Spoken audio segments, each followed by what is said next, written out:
alright, okay, okay, okay. Alright, alright, alright. Okay, okay, okay. Alright, alright, alright. 나이가 들면 DNA에 돌연변이가 쌓이면서 세포가 망가져서 죽음에 이른다는 것이 기존의 노화를 설명했던 이론인데요. 그런데 과학자들이 노화의 주요 원인을 새롭게 밝혀내서 늙은 쥐를 다시 젊게 만드는 데 성공했습니다. 최소라 기자입니다. 유전자가 정확히 일치하는 쌍둥이 생쥐입니다. 한 마리는 털이 희고 듬성듬성한데 다른 한 마리는 검은 털이 수북합니다. 검은 쥐는 털 상태뿐 아니라 뇌와 근육, 신장 조직도 더 젊어졌고 멀었던 눈도 회복됐습니다. 해당 쥐에만 3가지 유전자를 섞은 칵테일 인자를 주입한 결과입니다. 이 칵테일 인자는 DNA 돌연변이를 고쳐주는 단백질이 오작동 없이 정확한 위치로 이동하도록 만듭니다. 연구팀은 DNA 손상 그 자체가 노화의 원인이라고 봤던 기존 이론과 달리 DNA를 수리하는 단백질의 기능 저하를 노화의 더 큰 원인으로 지목한 겁니다. 따라서 DNA 수리 단백질을 활성화하면 다시 젊어질 수 있다는 것을 증명했습니다. My colleagues and I believe that not only are epigenetic changes a primary cause of aging, but that these changes are driven by the ongoing process of DNA breakage and repair. 연구진은 돌연변이를 일일이 고치는 건 어렵지만 단백질 활동을 조절하는 건 비교적 간단하다고 설명했습니다. 또 영장류를 대상으로 실험을 진행 중이라며 이번 연구 성과가 심혈관 질환이나 당뇨, 퇴행성 질환 등 노화 관련 질환을 치료하는 데 도움될 것이라고 말했습니다. 오늘의 주제는 노화는 질병이다. 노화라고 하는 것은 기본적으로 자연적으로 나이 들면 늙는 거야. 그래서 이러이러한 내가 안고 있는 증상이나 질병은 어쩔 수 없는 거다라고 보통 생각해 왔고 현대의학계도 아직까지도 그렇게 생각하고 주장하는 분들이 과반을 넘습니다. 그래서 새로운 지금 연구와 그다음에 이런 많은 것들이 나오고 있는데 하버드 의과대학의 노화의학연구소의 데이비드 싱클레어 이분이 이제 팀장인데 이분의 사부 그 레나드 구아른테 이런 분들하고 저희 같이 이제 학술을 했고 저는 이제 미국 제약회사에서 상당히 오랫동안 특히 항암제 그리고 희귀한 질병을 하는 걸 연구하는 파트에서 상당 기간 연구를 하고 또 이제 그걸 마케팅하기 위해서 한국에 다시 들어왔고 그런 세월을 제가 인생 전반부를 보냈습니다. 그래서 한 30년 가까이는 주로 이런 화학 합성 의약품을 개발하는데 주로 제가 공부를 했고 이제 그 이후에 이제 계기에 의해서 천연 식물을 이용한 의약품에 버금가는 이런 물질들을 연구하는데 나머지 시간 그래서 이 시간 현재로 보면 어느덧 반세기 50년을 넘어서 연구를 해오고 있습니다. 근데 아직도 모르는 게 많고 배워야 될 게 많아요. 그래서 여러분들하고 같이 이런 재밌는 분야를 같이 연구를 하고 있습니다. 그래서 노화는 질병이다라는 이제 제목인데 제품을 이해하려면 굉장히 중요한 배경을 몇 가지를 조금 힘들더라도 아셔야 돼요. 그래서 그 몇 가지만 제가 배경 설명을 하려고 합니다. 되게 인간의 수명, 의학이 이렇게 발전해오고 사람들이 살아왔는데 여러 가지 기준이 있을 수가 있어요. 그런데 오늘 제가 지금 말씀드리고 싶은 거는 우선 수명. 조선시대 왕들이 27분이 계셨는데 평균 나이가 42세였어요. 조선시대의 왕이라고 하면 힘과 모든 게 다 갖고 있는 거죠. 그러면 왜 이렇게 짧게 살았지? 왕들이라 그랬구나. 생활이 문란했구나. 뭐 이렇게 생각할 수도 있지만 그러나 상대적으로 우리 일반 백성들의 평균 수명은 사실은 30세 중반 정도밖에 안 됐어요. 정확한 기록은 없지만 여러 가지 이제 사료를 가지고 과학자들이 분석해낸 거예요. 참고로 이제 얘기가 나왔지 말하는데 제가 오늘 말씀드리는 저의 강의의 내용은 대부분이 Science, Cell, Nature 세계 수만 개의 저널들이 있어요. 그 저널들에서 발표돼서 인정을 받은 대부분의 데이터나 결과를 기본으로 해서 여러분들에게 말씀을 드리는 거예요. 그냥 간단하게 말씀드려서 2000년 전에 평균 20대를 살았을 거다. 그래서 세계가 10대에 벌써 왕에 오르고 리더가 되고 알렉산더 대왕이라든가 30몇 살에 죽었어요. 아주 대단한 업적을 남기고 그리고 진시황도 여러분 잘 아시지만 한국 나이로 50을 못 넘겼어요. 49살에 요절을 했어요. 그러나 그 당시 나이로는 굉장히 오래 산 겁니다. 20대, 30대 평균 수명이. 물론 이제 재밌는 데이터는 이런 것도 있어요. 조선시대의 그 사료에 의하면 왕들의 나이가 그렇고 일반 백평민들의 나이는 그런데 물론 이제 영조는 83세까지 살아졌어요. 그 중에 평균은 그렇게 살았지만 오래 산 분들이 기록에 의하니까 왕을 모시는 내신은 대부분이 70을 넘었어요. 근데 이제 그게 동양의 우리 기록인데 영국의 한 과학자가 또 어떤 이유로 내시화하는 거 3,500명들 근데 그걸 조사했더니 놀랍게도 평균 같은 시대에 샀던 사람들보다도 10년에서 15년을 더 오래 사는 거예요. 그게 놀라운 것은 내시들 중에서도 아주 어렸을 때 내시화한 사람들은 더 오래 사는 거야. 근데 이런 것들이 현재 과학계에서는 많은 연구를 하고 있어요. 물론 가장 큰 주류의 의학은 생식 기간이나 쉽게 얘기하면 여성들 중에 생리를 가장 늦게까지 하신 분이 오래 사세요. 그게 통계적으로 그런 거예요. 과학계는 이게 왜 그러느냐 그런 현상을 연구를 하고 있는데 자 그러면 사람은 태어나면 생로병사 이거는 뭐 우리가 피해갈 수 없는 거죠. 하나의 일생인데 유엔에서 나온 데이터입니다. 왼쪽 축은 제위가 80세 평균 여기는 30살이에요. 여기가 40살. 그래서 여기는 1500년도 15세기 뭐요 임진왜란 뭐 이때 뭐 해가지고 이전으로 그래서 지금 현재 2015년도 기준으로 제일 장수하는 국가가 일본입니다. 그리고 놀랍게도 사우스 코리아 남한입니다. 그리고 영국 그리고 이제 세계 평균 인도, 에티오피아, 사우스 아프리카 이렇게 돼 있어요. 근데 이제 불행하게도 우리나라는 데이터가 별로 없어요. 이게 영국은 이렇게 몇백 년 데이터가 있는데 미국이라고 해서 별건 안 해요. 미국도 뭐 역사가 오래 깊지 않기 때문에 미국은 참고로 1900년도에 평균 수명이 47세였다가 2000년도에 80세로 거의 배 가까이 뛰었습니다. 여기 보시면 우리 인류는 조상들은 사실 거의 1900년 가까이 현대의학이 본격적으로 꽃을 피우기 시작하던 1870년대까지는 전 세계의 평균 수명은 40세를 왔다 갔다 했다는 거예요. 또 70년대 초반에 1년에 최소한 2번, 3번은 회갑잔치에 제가 갔어요. 근데 지금 회갑잔치 하시는 분 계세요?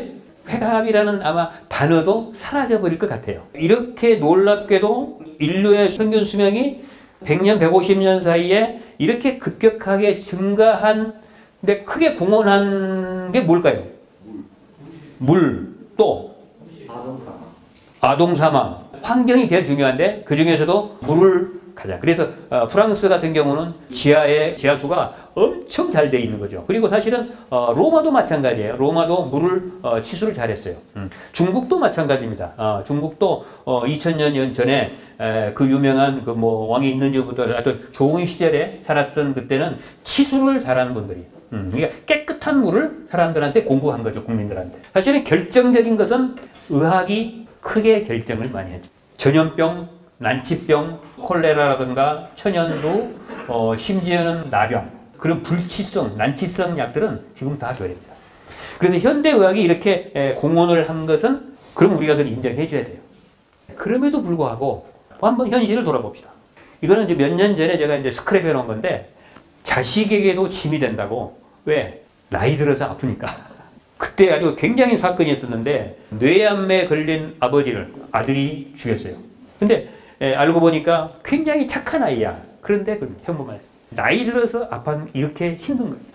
그리고 한국의 암 환자들은 더 불행하게 마무리를 한다는 거예요. 의학이 이렇게 발전하고 했음에도 불구하고.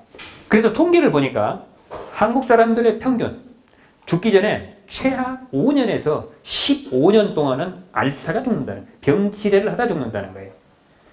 문제는 여기에 있는 거예요. 그러면 현재도 문제가 있는데 100세 시대가 눈앞에 있어요. 재앙입니까? 축복입니까? 현재 특별한 게 없으면 어차피 그건 재앙이 되는 거예요. 지금도 10년에서 15년 앓다가 죽는데 20년을 더 오래 살면 30년 동안 앓아두고 해야 돼요. 특별한 대책이 없으니. 세계 의학계의 현실인 거예요. 의학에도 한계가 있다는 거예요. 그래서 전 세계의 과학계들은 100세 시대를 앞두고 이 잠재적인 재앙을 축복으로 어떻게 바꿀 거냐. 이제 이것에 대해서 굉장한 노력을 하고 있습니다. 우리가 어려울 때는 우리가 과거의 현인들 물어보죠. 의학의 아버지 히포크라테스에게 제가 물어봤어요. 어떻게 해야 되느냐 이럴 때. 그래서 그분이 남긴 어마어마한 의학 철학의 이론이 있습니다. 우리 몸에는 자연 치유력이 있는 거야. 스스로 고치려고 하는 시스템이 있는데 이걸 잘 살려서 이걸 활용을 해보라. 근데 그걸 우리는 현대의학에서는 그게 그지 필요 없기 때문에 크게 신경을 안 쓰고 왔던 거죠. 그래서 미래의학은 새로운 의학이 필요하다. 그게 어디서 찾아야 되느냐? 자연에서 찾아야 된다. 되게 자연 치유하면 그 사람들이 착각하는 게 뭐가 있냐면 가만 놔두는 거예요. 내버려 두는 거. 천만의 말씀이에요. 굉장히 어려운 자연 치유는.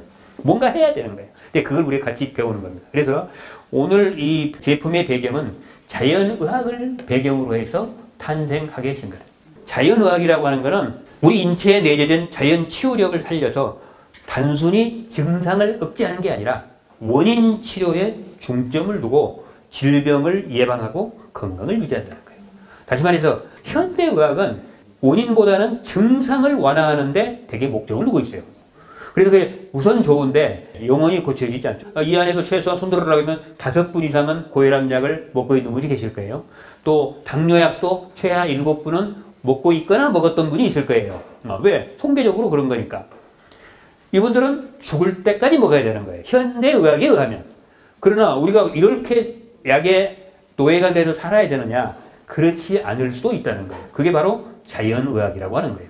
그래서 지금 많은 학자들이 이쪽에서 공부를 많이 하고 있습니다. 유럽은 이미 이쪽에 거의 한 30~40%들이 하고 있고 실제 실전을 하고 있고 스위스나 독일이나 이제 이태리, 프랑스 이런 데 가면 한국은 여성들이 유방암 진단을 받으면 바로 수술하거나 항암을 하거나 방사선으로 치료를 하죠. 그러나 스위스에 가면 유방암이 발견되면 최소한 70%는 10명 중에 7명은 수술, 항암, 방사선 아니하고 미슬토라고 하는 겨우살이 나무에서 채취한 식물 그걸로 우선 완화를 시킵니다. 1차적으로. 그러한 것이 이미 의학계가 변화하고 있는 거예요. 알파 특징 46가지의 천연식물율의 식물영양소. 여기는 파이토 뉴트리언, 파이토 케미칼이라고 우리가 얘기하는데 천연식물로만 이루어져 있어요. 그 생명위기 관리에 영향을 주는 그런 물질들이 놀랍게도 우리 주변에 맨날 보던 그 식물들에 들어있더라는 거예요. 그것들을 과학자들이 연구해서 해온 거예요. 특히 그 안에는 건강하게 100세까지 살아야 되니까 그렇게 하려면 장수 유전자 회로를 활성화시켜야 되는데 그 물질이 필요하다는 거예요. 그러한 애플리케이션이 필요하다는 거예요. 그 안에 들어있다는 거예요. 그래서 시르토닌을 활성화하는 물질이 들어가 있고 그리고 세포 노화를 방지하고 우리가 흔히 얘기하는 생활 습관병을 예방할 수 있는 그리고 항산화는 기본이에요. 프리 레디칼이 뭐고 활성산소가 뭐고 우리 몸에서 어떤 작용을 하고 어떤 문제가 있고 장점은 뭐고 그게 100% 나쁜 놈이 아니에요. 근데 활성산소를 나쁜 놈으로만 이해하고 있는 거예요. 사실은 우리 몸에 들어오는 우리 그 바이러스나 외부에 들어온 세균이 들어오면 그 활성산소가 무기예요. 근데 그게 나쁜 놈이 아니잖아요. 근데 이제 그게 외부에 적이 없을 때는 내 몸을 상하게 하니까 무기가 되는 거지. 이제 그런 식으로 생각이 하면 돼요. 그 다음에 이제 이 QTB 알파에는 필수 종합병. 비타민이 전 세계에 수만 가지가 있어요. 그 중에서도 음식으로 먹어서 잘 흡수를 못하거나 흡수하기 어려운 것 입주로 필수만 합해놓은 거예요. 여기에는. 수많은 걸 다 할 필요는 없어요. 중요한 거. 또 가장 중요한 거는 흡수력을 최적화해 놓은 거예요.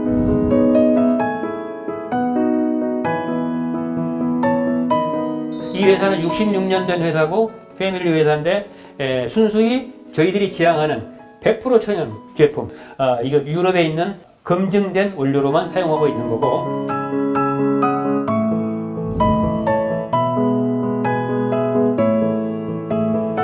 알파 베타 먹는 방법. 우리 사람은 세 종류가 있어요.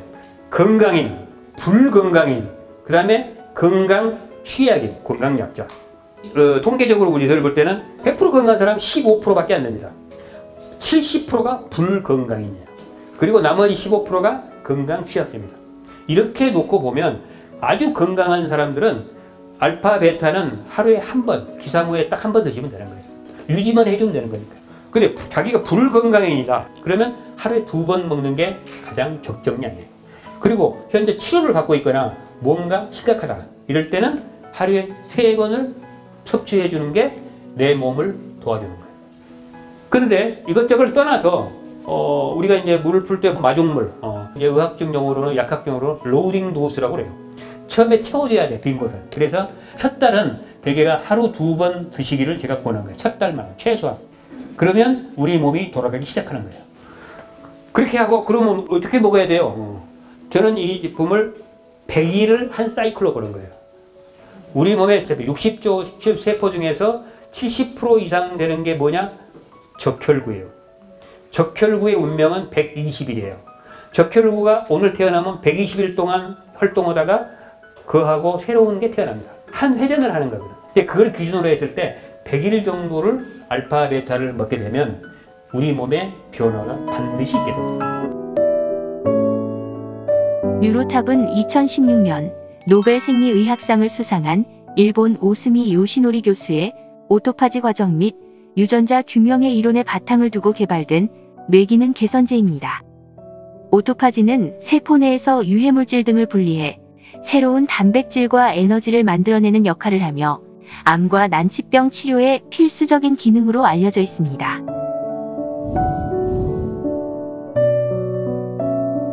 뉴로탑을 개발한 메디헬프라인 브레인답 연구소는 알츠하이머성 치매와 파킨슨 등 퇴행성 뇌질환 치료제 신약 연구기업으로 한국과학기술원 천연물연구소가 발견한 알츠하이머성 치매 및 파킨슨 등의 예방 및 치료용 약학적 조성물 함유 등 한국과학기술원 보유 특허 기술을 이전받아 퇴행성 뇌질환과 치매, 파킨슨병 등 뇌 관련 질환 치료제를 연구 개발하는 연구소입니다.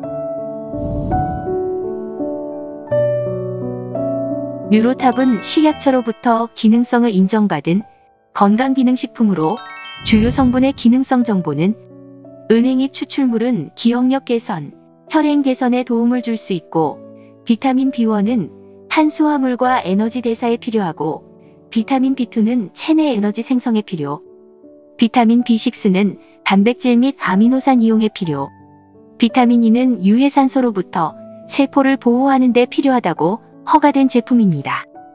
여기에 주요 부원료로 API 추출분말, 숙지황분말, 홍삼농축분말, 황기추출분말이 함유되어 있습니다.